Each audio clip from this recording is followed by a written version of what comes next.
My wife brought her lover into my home while I was away. She forgot one small detail. I don't own this house, I only rent it.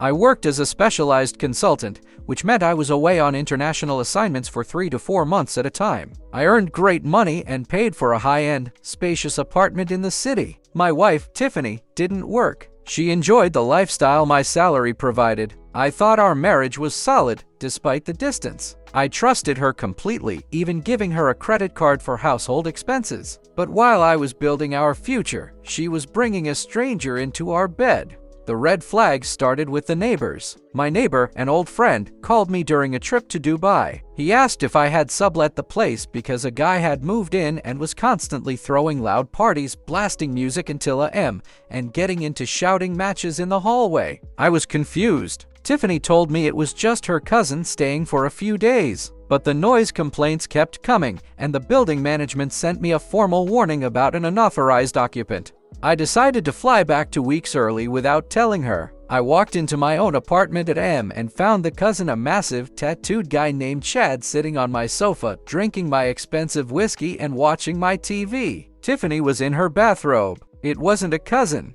It was her long-term boyfriend. When I tried to kick him out, Chad got aggressive. He laughed in my face and said, "I have been living here for 2 months. I have mail delivered here. You cannot just throw me out." He was right about one thing: the law. In that city, if someone stays for 30 days and receives mail, they gain squatter rights or tenancy. If I forced him out, I could be arrested for an illegal eviction. Tiffany was smug. She told me she wanted a divorce and that she and Chad were staying in the apartment while I could go find a hotel. She thought she had won because I was the one paying the rent, and she had the legal right to occupy the marital home despite her betrayal. I left quietly and went to a hotel, but I was not defeated. I was calculating. I called my lawyer and my landlord. My landlord was a strict-by-the-book guy who hated Tiffany because of the noise complaints. I looked at my lease agreement and found the golden ticket, a no unauthorized subletting or long-term guests clause. The lease stated that if an unauthorized person stayed for more than 14 days, the lease was in material breach and could be terminated by the landlord. The audacity of their behavior was beyond anything I could imagine. While I sat in that hotel room, I looked at the bank notifications on my phone. They were ordering expensive sushi and champagne using my money. Every notification felt like a slap in the face. They were celebrating their victory in my bed, thinking I was too weak to fight back. My anger turned into a cold, sharp focus. I realized that to destroy them, I had to stop being a husband and start being a predator. I met with my landlord in a small coffee shop. He was furious about the noise complaints and the police visits caused by Chad. He told me that other tenants were threatening to sue him because of the constant chaos in my unit. This was exactly what I needed. I explained my situation and saw the sympathy in his eyes. We realized we had a common goal. He wanted his quiet building back, and I wanted to erase every trace of Tiffany and her lover from my existence. The legal strategy was delicate. If I simply stopped paying rent, the landlord would have to sue me, which would ruin my credit. Instead, we signed a formal document of mutual surrender of leasehold. This meant the lease ended not because of a crime, but because the tenant and landlord both agreed it was over. Legally, the apartment ceased to be a residence at noon on Friday. Anyone staying inside after that moment was no longer a guest. They were criminal trespassers. I spent Thursday night monitoring their movements through our smart home system. I could see them laughing on the indoor camera, pointing at my gym equipment and mocking my hard work. Chad was wearing my favorite designer robe. The level of disrespect was monumental. They truly believed that the law protected their squatting. They had no idea that the ground beneath their feet was already gone. I felt a surge of adrenaline as the clock ticked toward the deadline. Friday morning arrived with a clear sky. I watched them leave for their long brunch on the street camera. They looked so confident, so untouchable. As soon as their car turned the corner, I signaled the locksmith and the landlord. We moved with military precision. 4 professional movers entered the apartment and began packing their life into boxes. We didn't touch my furniture. We only took their clothes, their electronics, and the cheap trash Chad had brought into my home. The locksmith worked fast. Within 20 minutes, the old high-security locks were replaced with a completely different system. The landlord placed a large, official notice on the door, "Property of management, no trespassing." We then moved all their boxes to a secure storage facility 5 miles away. I paid for the first month in cash to ensure there was no digital trail back to me. I wanted them to have to face the building security without any way to get back inside. I sat in my car across the street, waiting for the climax. Around p.m., they pulled up in the driveway. Tiffany was laughing, holding a shopping bag from an expensive boutique. They walked toward the elevator with the air of people who own the world. I could feel my heart racing. This was the moment of total realization for them. I checked my phone. The building security had already been instructed to block their key fobs. Their access to the entire building was dead. Through the glass doors, I saw Tiffany trying to swipe her fob. Red light. She tried again. Red light. Chad started banging on the reader, his face turning bright red with anger. The doorman, who had been insulted by Chad many times, slowly walked over with a massive grin. He pointed to the sign on the door and shook his head. They were trapped in the lobby, surrounded by neighbors who were now staring at them with pure contempt. The power dynamic had shifted completely. Tiffany pulled out her phone and started calling me frantically. I watched my screen light up over and over again. I didn't answer. I wanted her to feel the rising panic of being truly homeless. Then Chad started screaming at the doorman, making a scene in front of everyone. That was his biggest mistake. The doorman didn't argue. He simply pressed the silent alarm for the police. The professional squatter was about to meet the very law he tried to exploit. The police arrived within minutes. 2 patrol cars pulled up, and the officers walked in with their hands on their belts. I stepped out of my car and approached them, holding the legal termination of lease. I calmly explained that I was the former tenant, the lease was over, and I had already moved out. I told the officers that these people were refusing to leave the private lobby of a building where they had no legal right to be. Tiffany looked at me with pure terror. Chad tried to play the victim card. He yelled that he was a tenant and that I was performing an illegal eviction. One of the officers looked at the landlord, who produced the signed papers showing the unit was legally vacant, and surrendered. The officer then looked at Chad and asked for his ID. When they ran his name through the system, the radio crackled with information about his parole violations. The atmosphere changed instantly. The officers moved in to arrest him.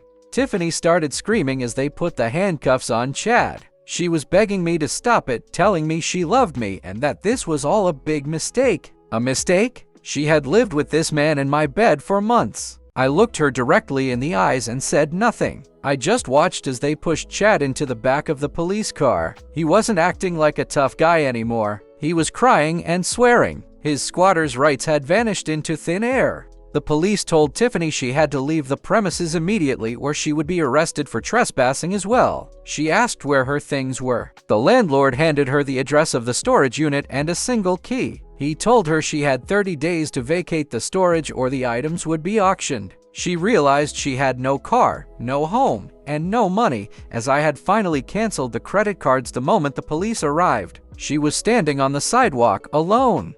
I felt a strange sense of calm watching her realize the magnitude of her failure. She had traded a loyal husband and a luxury life for a criminal who was now headed back to prison. She had no friends left because she had lied to everyone about the cousin. Her mother was her only option, but I knew her mother was a woman of high pride who wouldn't tolerate this scandal. Tiffany was finally facing the consequences of her own choices without my protection.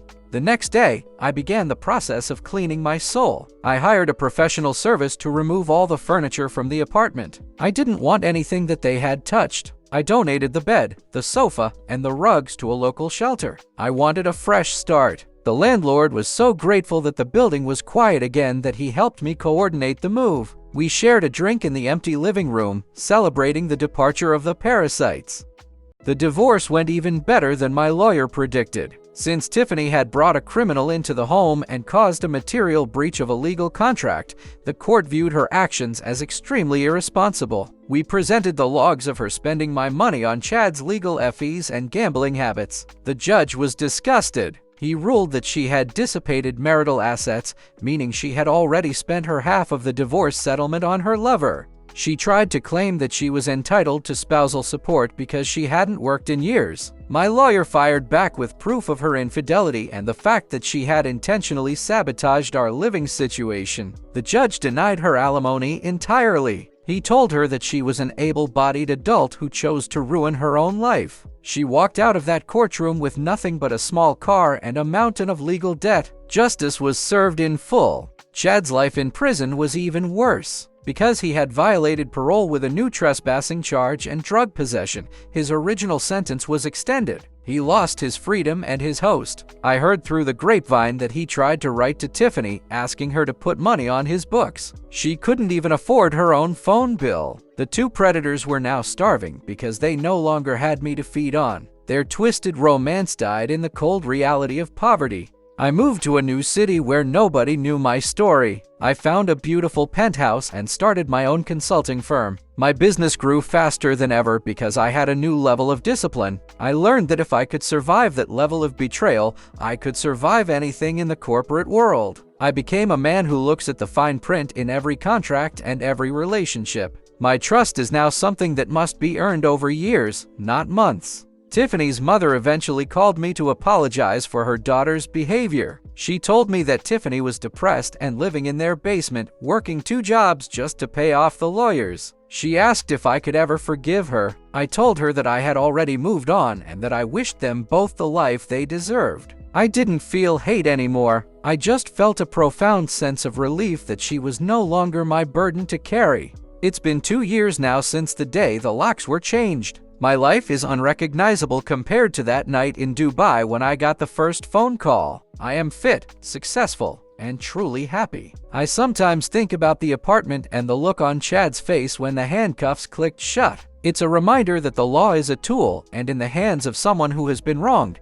it is the most powerful weapon in the world. I share this story because so many people feel trapped by squatters or cheating partners who think they are untouchable. They think the system protects the dishonest. But if you are patient, and if you find the right legal leverage, you can flip the script. You don't need to scream or fight. You just need to find the one clause in the contract that they forgot to read. Silence and strategy are far more effective than any shouting match. My new partner is a wonderful woman who has her own career and her own life. We have a prenuptial agreement that is 20 pages long, and she was happy to sign it. She respects my past and my boundaries. We build our life on mutual contribution and transparency. There are no secrets, no hidden cousins, and no unauthorized guests. I finally have the partnership I thought I had 12 years ago, but this time, it's real. The storage unit items were eventually sold at an auction because Tiffany couldn't pay the fees. All their memories, their photos, and their stolen luxury items were bought by strangers for pennies. It's a poetic ending to their greed. They wanted to take my world, so the world took everything from them. Everything they valued was temporary, built on a foundation of lies. My world, however, is now built on the solid rock of truth and legal precision.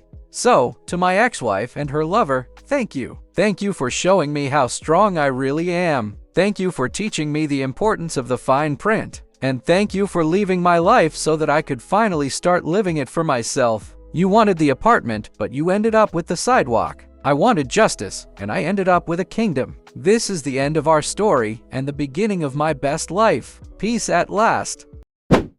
Thanks for watching. Subscribe for more.